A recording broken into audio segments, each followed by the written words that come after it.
The dramatic tactical takedown of an alleged cold-blooded killer caught on newly released video. The man had been firing at random on a group celebrating a birthday party in San Diego. Now new information about the suspect's possible motives and what police say may have led up to the deadly shooting. Here's ABC's Matt Gutman. These are the final few moments of the murderous Sunday evening rampage at this San Diego pool. All of it caught on camera. Those two officers sprinting up. They take up positions and quickly, one with a shotgun, one with a handgun, they fire. Bystanders capturing police in a shootout with 49-year-old gunman Peter Selis. Officers swarmed from two directions, securing the area and finding multiple casualties.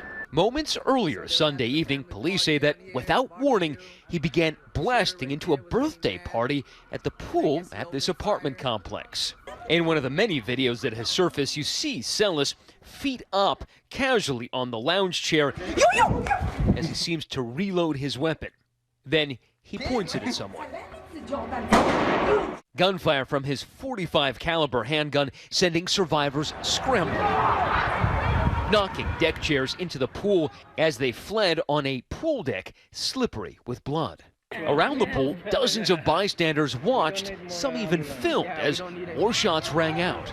I was just having a relaxing Sunday. Is that where you live? That's where I live. Kayla Wong says she was trapped in the jacuzzi as shots rang out. Did you hear him say anything else other than, you can stay or you can leave? No, he said you can stay and die or you can leave. By the end of the rampage, police say one woman was killed and 6 others were left wounded. We literally saw people jumping out from the fences and running away like crazy. Police say all of Selis's victims were people of color, 4 black women, 2 black men, and 1 Latino man. But they say the shootout wasn't motivated by race. The victims just happened to be present at the moment in time when Selis decided to carry out this spontaneous act of violence.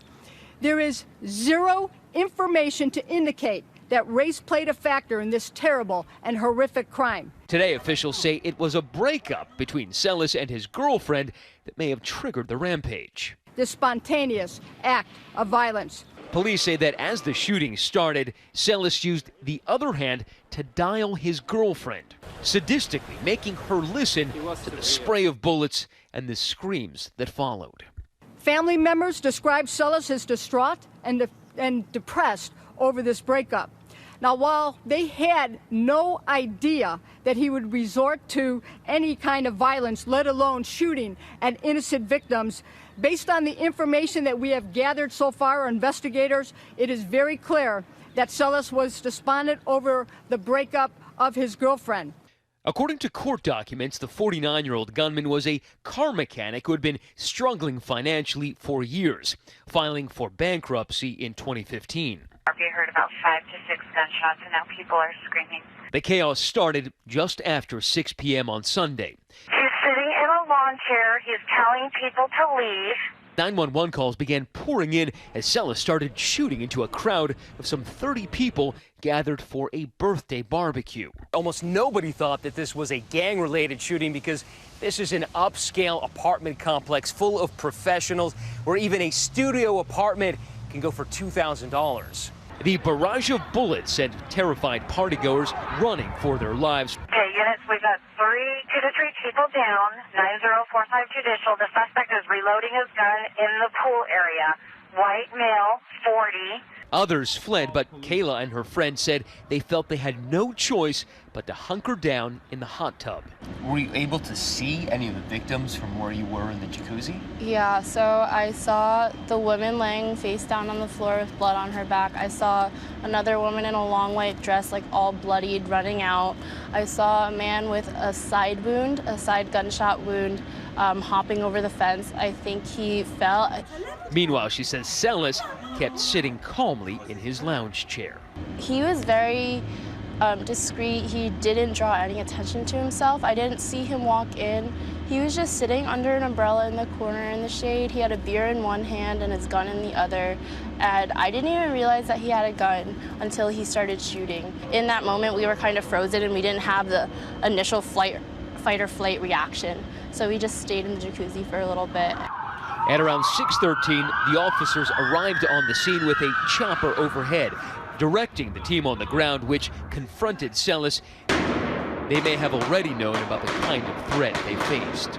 My first takeaway of hearing information about this shooter being relaxed, drinking a beer, or otherwise not concerned about the damage or the carnage that he's yielding on these crowds, is that he's cold-blooded, that he doesn't care about life, which ratcheted up the level for officers, because someone like that will kill you just as soon as look at you.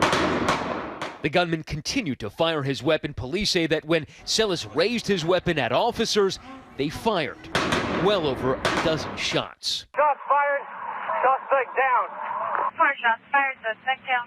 Selis was pronounced dead at the scene. The night of terror finally over. Sergeant Hurtado, tell them they're going to have a mass casualty. They're going to need to roll out a lot of ambulances here. Medics tended to survivors as shocked residents continued to film. The incident so emotional, some police officers were seen tearing up at the scene, and other survivors huddled in prayer. Tonight, this community in La Jolla is reeling, but healing could take some time. What, started as a celebration of a friend's birthday party turned into a tragedy of just epic proportion. How are you coping now? I feel very numb. I don't think it's completely registered with me that I experienced something like that. I mean, it technically is considered a mass shooting, and to just think that I was there and I made it out safely is so incredibly scary, and I'm just incredibly thankful for those who helped me out. And I'm so sorry to the victims, and I wish them the best. I wish their families the best. I hope them a quick and speedy recovery. For Nightline, I'm Matt Gutman in San Diego, California.